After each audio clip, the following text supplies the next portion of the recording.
look who is here. Ladies and gentlemen, it's that fun time of the week when Ron the Car Guy stops by and teaches you something about your vehicle.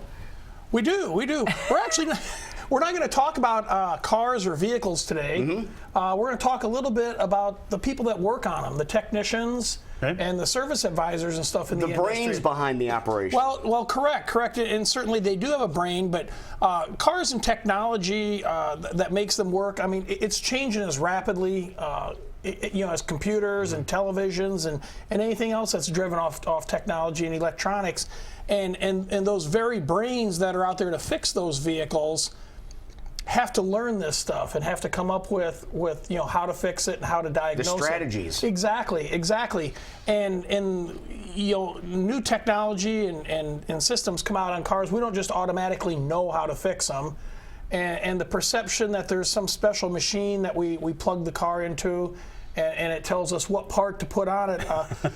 Unfortunately, there's days I wish, but unfortunately that machine does not exist. And there's a lot of people that believe it. Oh, absolutely, absolutely. And it just doesn't work that way. It'll point us in the direction or the area, and it doesn't matter what shop you go to. It points you in the direction or the area where the problem is, but from there you have to take a diagnostic approach to figure out what it needs. So.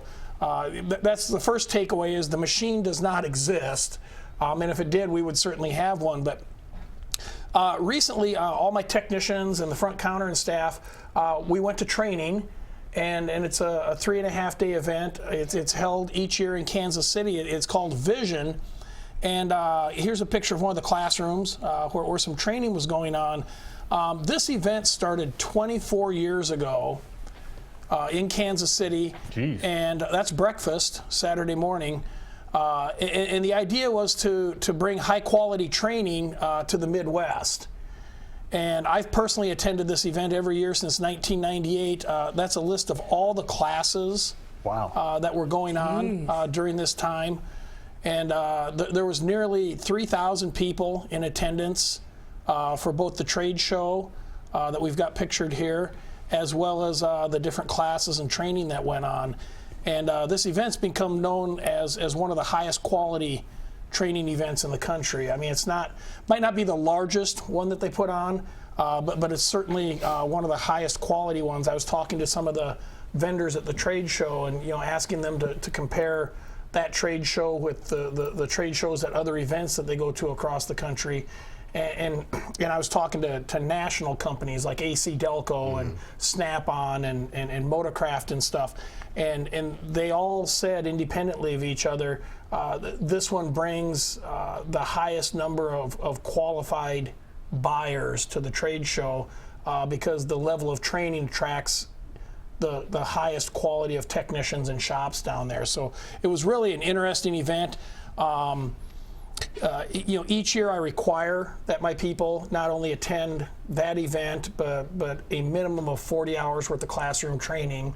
I mean, cars are complicated, and we have to keep up with what's going on, not only from a knowledge to test it standpoint, but the equipment used to test it. So I was just going to ask, are maintenance shops required to go to courses like this, or do maintenance shops elect to go to things like this? It's an elective. Unfortunately, in our industry, there's no licensing. Like attorneys, teachers, doctors. I mean, they're required to have a certain amount of ongoing education each year. Yeah, and there isn't that. I mean, if you were at all. For mechanics? None. But there is certification, though. There is. There's ASE certification, which is a national certification, and what's neat about that is you have to keep recertifying. You can't just get the certification and keep it forever.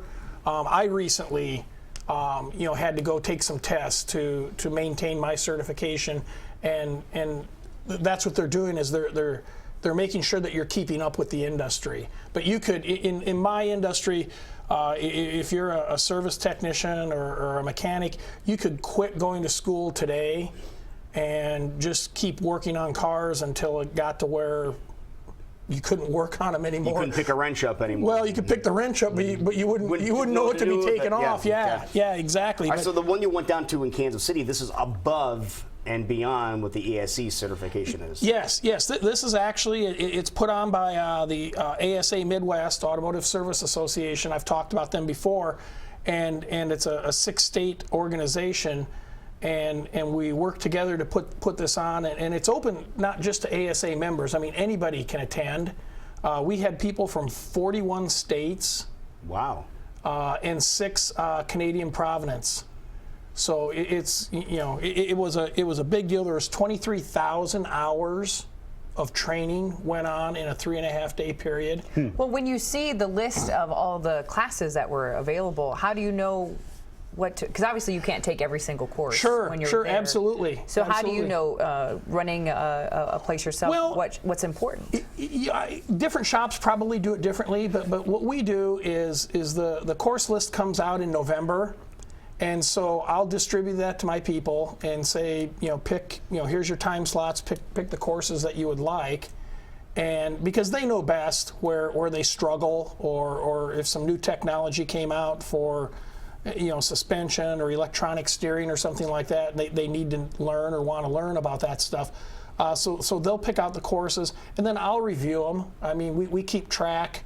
If maybe they took this course from the same instructor 4 years ago and need a refresher, we might look at putting them in a similar course by a different instructor. But we'll kind of talk through it and make sure that they made good choices, and that's how we put it together. I think you always assume when you go into a repair shop, a maintenance shop, that they're going to have the highest level of education as possible to work on your vehicle the best way they can, but that might not always be the case. I'd ask. I was going to say, is this something you would ask them? I would, ask, where do your technicians receive their training? Where do they go? And Vision's not the only source that's out there. I mean, there's other sources. I mean, we're part of the Bosch network. So there's training classes. We throughout the year, we send technicians to Chicago. We send them to Minneapolis to get training. General Motors, the AC Delco provides training that we can go to, and then of course your suppliers, Napa, CarQuest, O'Reilly's, they all have training courses. Oftentimes those will be more localized. There'll be maybe a 3 or 4 hour class in the evening or on a weekend or something like that. But this particular event, it kind of amazes me because when I go down there. I was co-chair of the event this year, so when I went down there, I actually helped work the event, and I'm looking through the roster, and of course I go to the Iowa section. I want to see who's there from Iowa, and a lot of times it's the same shops. I could have predicted who was there. There were some new people or some people that hadn't been there for years, but then there's other shops, and it's like. I know this place has a new guy, or I know maybe they struggle in this area or something like that, and it amazes me that we're close to Kansas City, right, and that more places don't take advantage of this, but hopefully they're getting their training somewhere else, because this industry is just on a fast pace. When we look at we talk about them trying to hit 54 miles to the gallon, corporate fuel economy. I mean, we're not smart cars out there. Exactly. I mean, cars that are going to drive themselves. I mean, all that technology.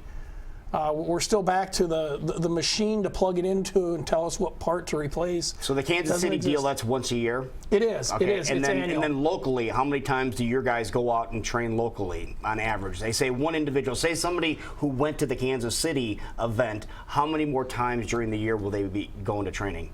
Oh, I would say probably at least 12.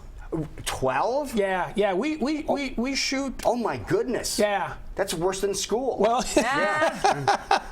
but it's something to keep in mind if you're needing some work done on a vehicle. Make sure you're going to an accredited place where they continue that training, and don't be afraid to ask.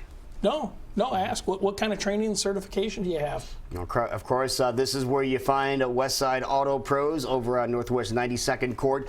First time might be a little tricky getting there, but after you get there the first time, piece of cake. Absolutely. We're kind of like Barada's Restaurant. Hard to find the first time. And after that, it's good to go. Now, if people have any questions for you, because you are really good at answering questions directly. I love to answer questions, and you can certainly contact me either through Westside Auto Pros. All the contact information's on on our website, or you can go to askronthecarguy.com, and you can submit a question to me there. I personally answer all the questions, and I do so pretty quickly. Yes, you do. Thank you, Ron the Car Guy. You're welcome. All right, buddy.